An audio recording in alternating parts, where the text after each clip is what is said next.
foiled again by thermodynamics. I need to test my weapon in a much colder atmosphere. So bring out the thermal bucket. This will keep the cold from escaping. So I got my insulated bucket, pointed the tip of the gun into the bucket, fired everything off. Lo and behold, liquid. Hey, survived the most dangerous thing I did today. So what this says is that this whole gun is going to work. It's going to fire off a stream of liquid. It just has to be in a cold, cold place.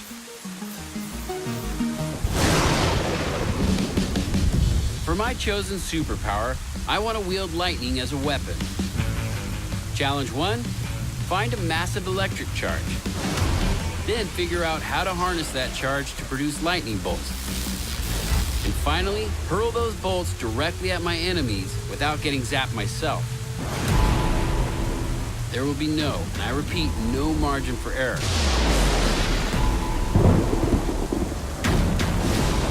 Because a single lightning bolt contains up to 1 billion volts.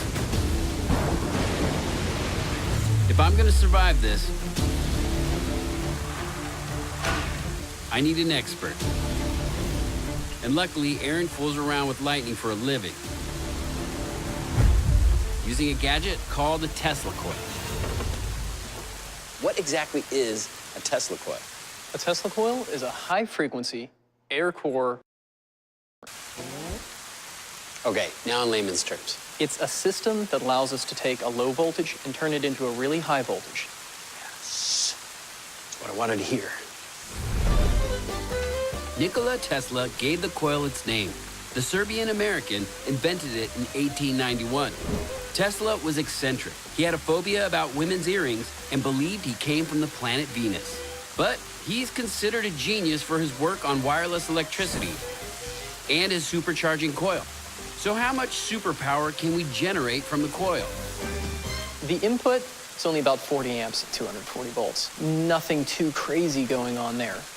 The output, 1 million volts at 1.4 megawatts of power. Megawatt. I think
get this panel off right here. Okay. Would it be like a storm cloud, building up electricity and then releasing a lightning bolt? Like that, actually. You are storing the energy in the cloud, and then the lightning bolt arcs out. Well, here we store that energy in some capacitors, and then our solid-state circuit dumps it all into the Tesla coil really quick. Here we go. We limit the arcs out of this system to about 10 feet. What? Yeah. Oh my God. Giant arcs of lightning. That's right. Captain Megawatt can't stand on the floor when the charge hits him, or he'll be fried. This platform will separate him from the ground, and industrial insulators will mean he's not earthed. This thing looks like something out of a high voltage power line. Yeah, it looks like something right out of a substation because it is. That's crazy. To make this theoretically less risky, let's double down on the insulators. It looks good. Well done. I'm just gonna sit here while you do all the hard work. Before I commit to getting on the platform and becoming a human lightning rod, I want to see exactly what I'm in for. From what I've been told is a safe distance. That means if you walk over that white line, It's on. that would be the last mistake you made. We're going hot. You got it. Whenever I'm close to something that could potentially kill me, I start giggling. Maybe it's like a nervous reaction or something. Here it comes.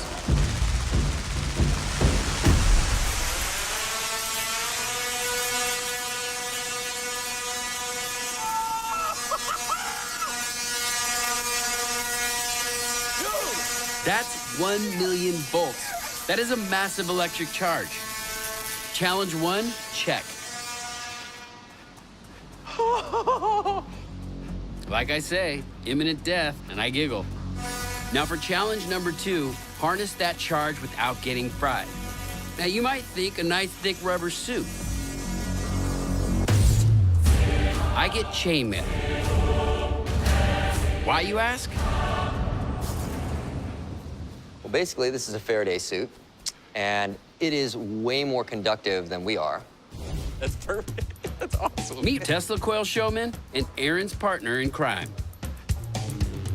When the electricity touches the suit, it would much rather crawl along the surface than go inside. The monkey is not very conductive. So it's much easier for the electricity to pass through the suit than it is our bodies. Exactly. The suit gets its name from 19th century English visionary Michael Faraday. Suits weren't his claim to fame, although he pulls this one off pretty well. But what he did invent was a cage that allowed electricity to pass around its exterior, leaving the interior untouched. So basically, this suit is the only thing that's keeping you alive. Yeah. If there's a hole or even a chink in the Faraday suit, I could feel the full force of that 1 million volts on whatever's exposed. So I'm gonna get a little personal on you. Just another day at the office. Yeah, like that. Meanwhile, at the dungeon convention. Ravenwood is checking for holes in the suit, Hey, guys, you forgot to torture me. but I think he's being a little too thorough. Like all superheroes, I need a foe. How about a squad of deadly ninjas? Let's do this before I change my mind. Invincible. Their only Achilles heel? Methane-filled balloon heads. So, quick recap. Massive electrical charge? Check. Way to harness it and not die? Check. Now, how to turn that charge into lightning bolts. My wand. Wrapped up in chainmail, bound by leather restraints, and tethered by my crotch 10 feet above the ground, I'm about to allow 1 million volts of electricity to be pumped around my body. What in the hell am I doing up here? Here it comes, Tori. Prepare to feel the wrath of Captain got 10 megawatt. You ready for this, ninjas? Ah, it's shocking the out of my fingers. It feels like a taser.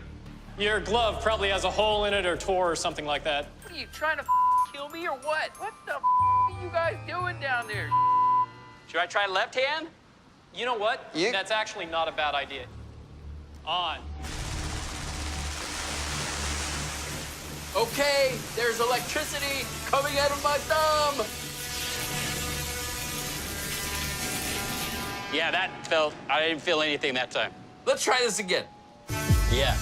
Yeah.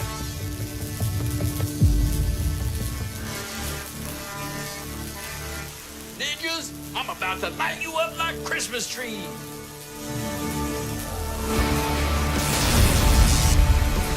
Ninja, die. Boom! Yeah, get some. Boom! Take that. Ooh!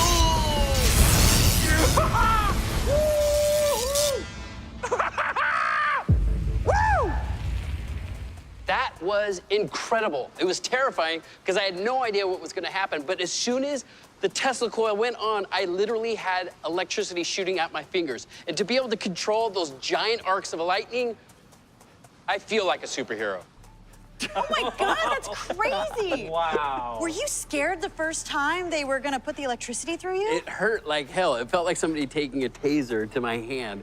And as it turned it up, it got worse and worse. I was like, I don't think this is supposed to feel like this. So how close is this to a real superpower? I mean, it looks like a real superpower. Yeah, I mean, I was able to control the electricity, harness it to the point where I could actually fire and hit my targets. And if you got hit by one of those bolts, it would kill you.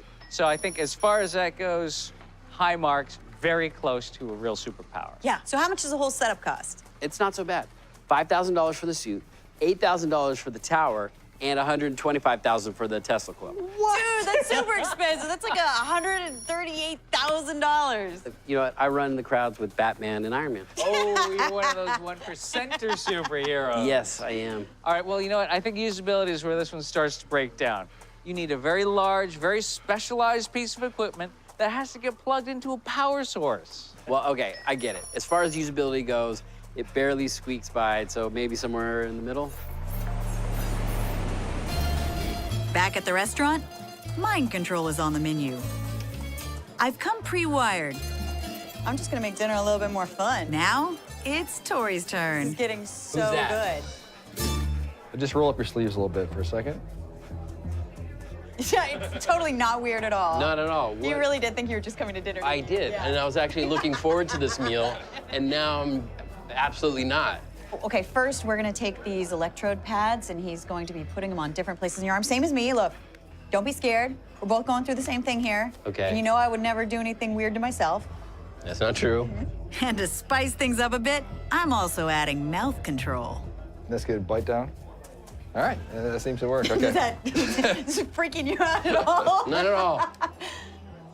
All right, so you're all hooked up, so bon appetit. All right, now that we are properly dressed for dinner, just one more thing. Safety glasses?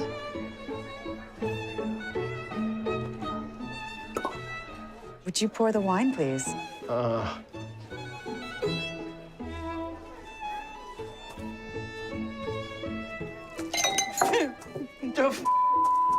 Why? What the hell? Why are we doing this? Just pour the wine, it's fine. I had nightmares like this. Go ahead, it's cool. It's cool. God damn! Stop moving! It's good. See, look, I'm holding still. How is it? Why is this happening? My brain is signaling these electro pads to move my arm, and my arms are signaling you So you to move actually yours. can't control me. This is torture. Can't even enjoy my dinner. Oh, don't disobey me. I need one. You gonna stop? Oh, I'm stuck. Sorry. Really? Why is that? No, I'm just standing like this for my health. You're having a glitch. What the? Turn it off. Oh. So it turns out you don't want a pair of Merlot and sensitive prototype electronics. Is there like a kill switch? I think I'm gonna have a talk with the showrunners on this particular show. For my second superpower contender, I'm kicking it up a notch. Ever since I was a kid, I've thought one of the most underrated, sneakiest, and possibly most useful superpowers was invisibility. But as far as that ever becoming a reality, it's also been one of the most elusive for scientists. A breakthrough came in 2012 when Dr. Susumu Tachi and his team at the University of Tokyo debuted their invisibility cloak. And this is how it works. It's called retroreflective projection technology. Now, it creates the illusion of invisibility by projecting background images onto a subject wearing specialized clothing. Dr. Tachi believes that this technology could eventually be used to render all kinds of visual obstructions invisible. And it turns out he's right. Land Rover has developed the see-through trailer concept. Video from the backup and side mirror cameras combined with a camera on the very back of the trailer that essentially renders it invisible. Now, trailers are one thing, but let's kick this up a notch. How about a skyscraper? In South Korea, plans are underway to build the world's first invisible skyscraper. The plan is to cover a 1,500-foot tower with LED screens. 18 cameras in strategic points all over the building will capture real-time images of the surroundings, which will then be processed and displayed on the building's LED screens. Voila, the building is gone. All this technology is well and good, but I'm just not feeling the superpower vibe here. What about the concept of physically bending light to create true invisibility? Can it ever be achieved? Well, the inventors of the Rochester cloak seem to think so. Now, this is the first device of its kind known to science that is capable of simultaneously creating a three-dimensional, continuous, real-time illusion of invisibility. Let me walk you through the setup. The distances between the lenses are precisely calculated based on the focal points. Everything needs to be precisely and meticulously leveled, trued, and aligned